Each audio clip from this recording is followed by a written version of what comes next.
selamat datang di YouTube channel Tris Montessori bersama Miss Christine.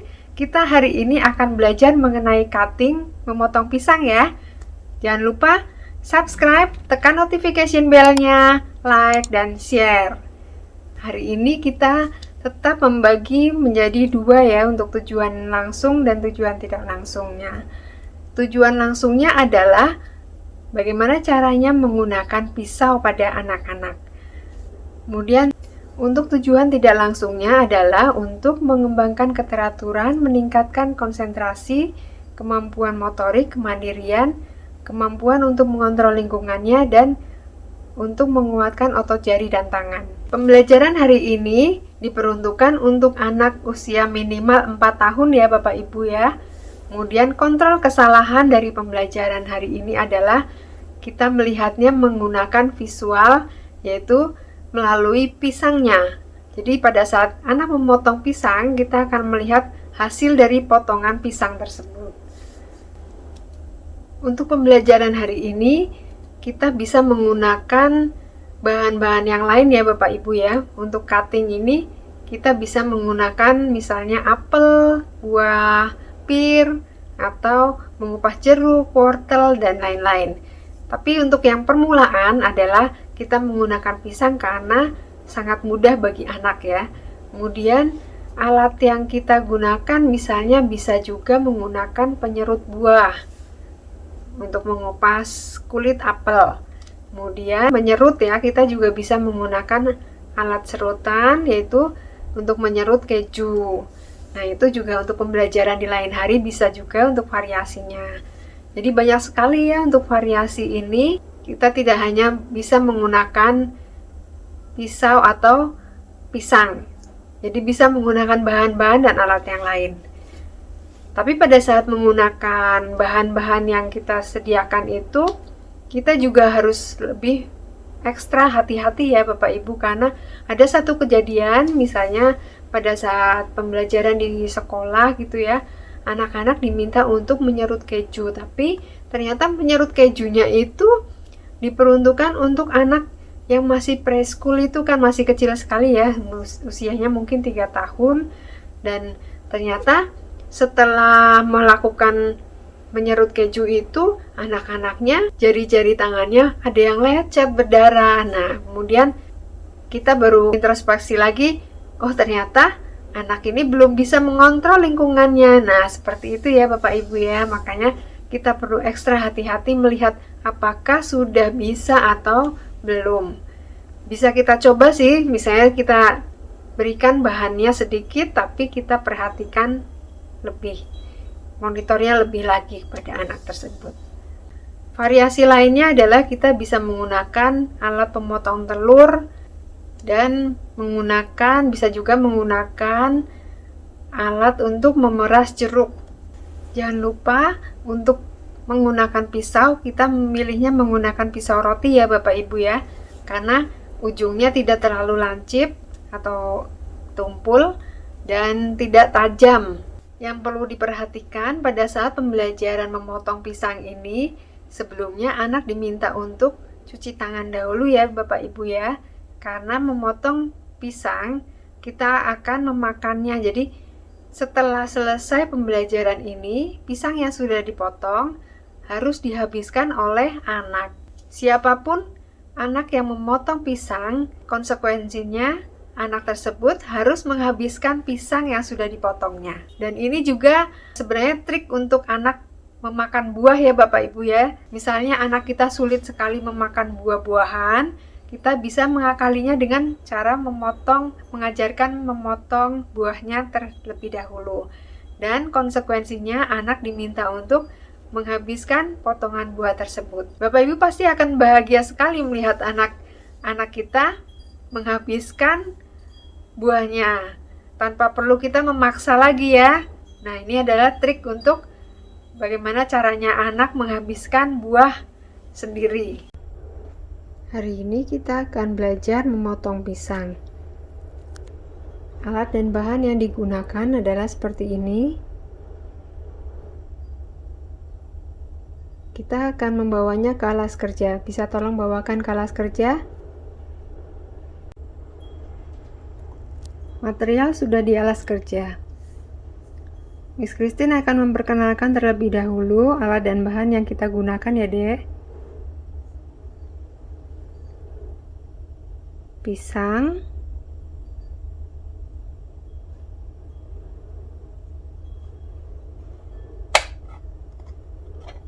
pisau.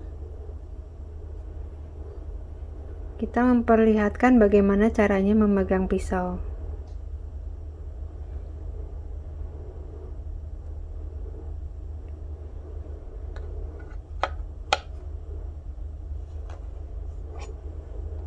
Garpu,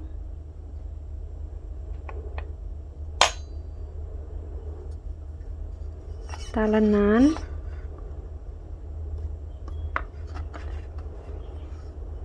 mangkuk, dan nampan.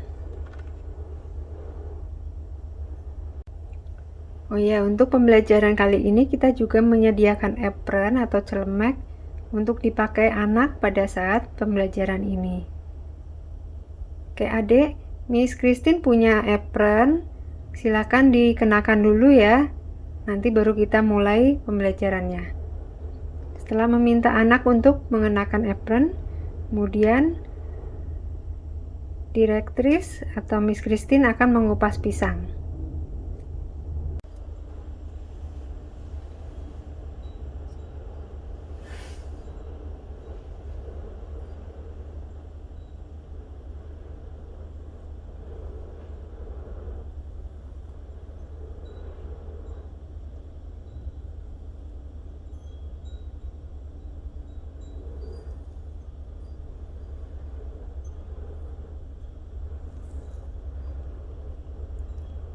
Kita mengupas semuanya ya Bapak Ibu ya.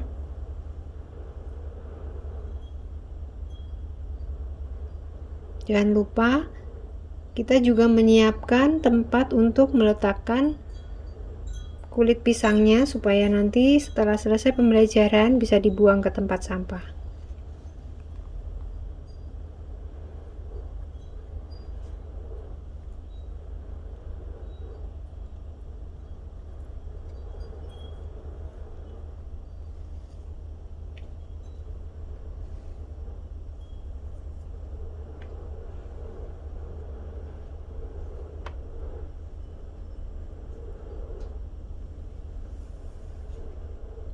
Setelah selesai, kita akan memotong pisangnya.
Untuk pembelajaran memotong pisang ini, jika dilakukan di sekolah, kita setiap hari minimal menyiapkan 2 atau 3 buah pisang. Jadi misalnya ada anak setelah pembelajaran memotong pisang ini meminta untuk memotong pisang, berarti sekolah harus menyediakan pisangnya ya Bapak Ibu ya.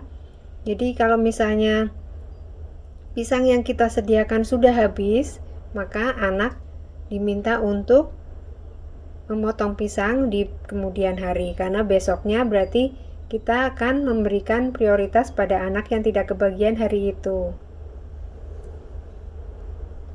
Setelah selesai memotongnya, kemudian kita akan meletakkan ke dalam mangkuk.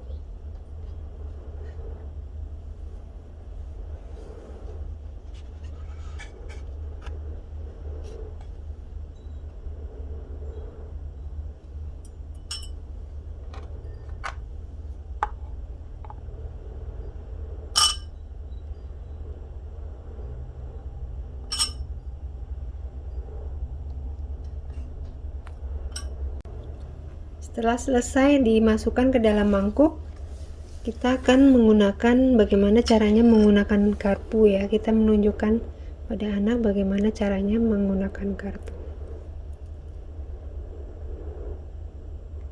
Oke.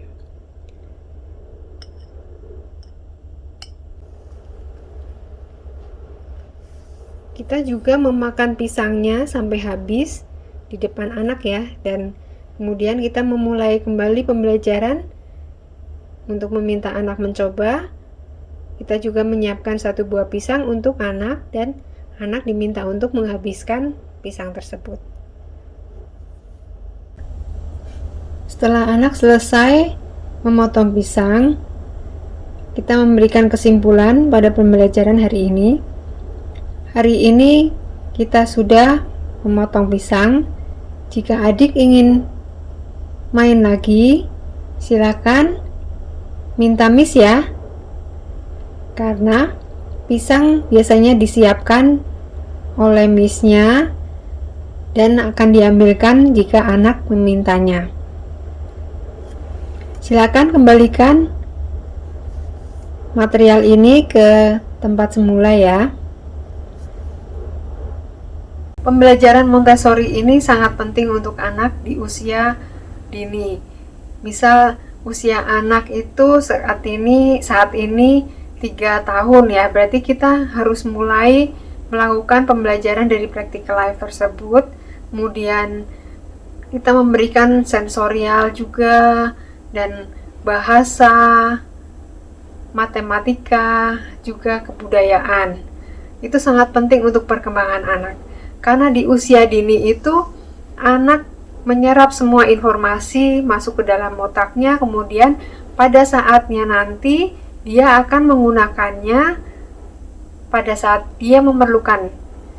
Misalnya bahasa, kita mengajari anak bahasa Inggris di usia misal 3,5 tahun. Pada saat itu adalah memang usia anak menyerap informasi dan bahasa, mengenal bahasa itu sangat-sangat bagus ya, otaknya itu menyerap sempurna.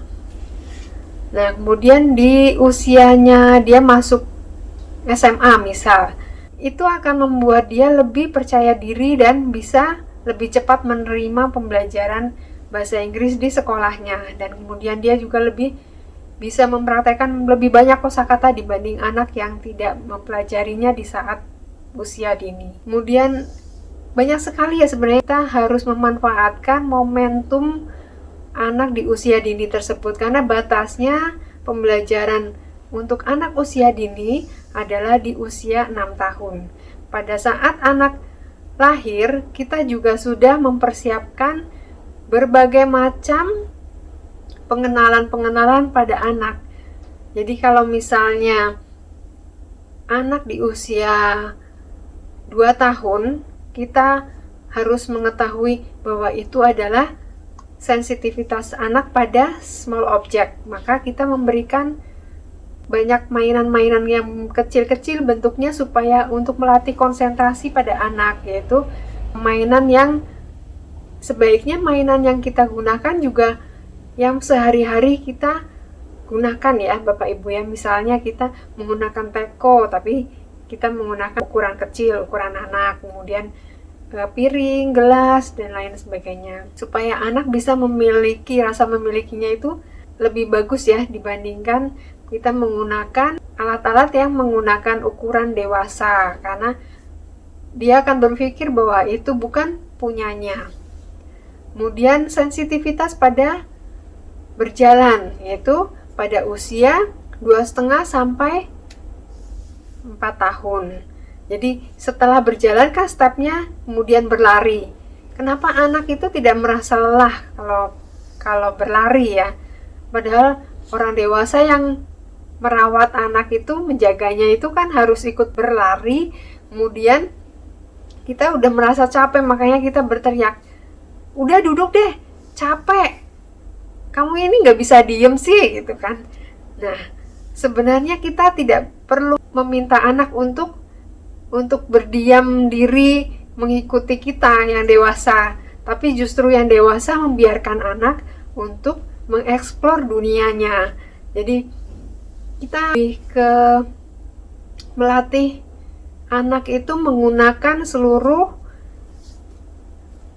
tubuhnya untuk keperluan perkembangannya. Jadi otot-otot yang dia gunakan untuk berlari itu akan sangat bagus nanti kelak di usianya yang misalnya usia dewasa. Memang seharusnya kita mempunyai otot yang kuat dan tulang yang kuat, tapi pada saat anak itu masih di usia sensitivitas for walkingnya itu tidak terpenuhi, dia akan mempunyai otot atau tulang yang kurang bagus. Sayang sekali ya. Nah, ikuti terus Tris Montessori. Jangan lupa ikuti juga Instagram Tris Montessori, karena di situ saya juga men-share tentang beberapa hal mengenai perkembangan anak. Oke, terima kasih sudah menonton. Jangan lupa subscribe, klik notification bell-nya, like, dan share. Sampai jumpa!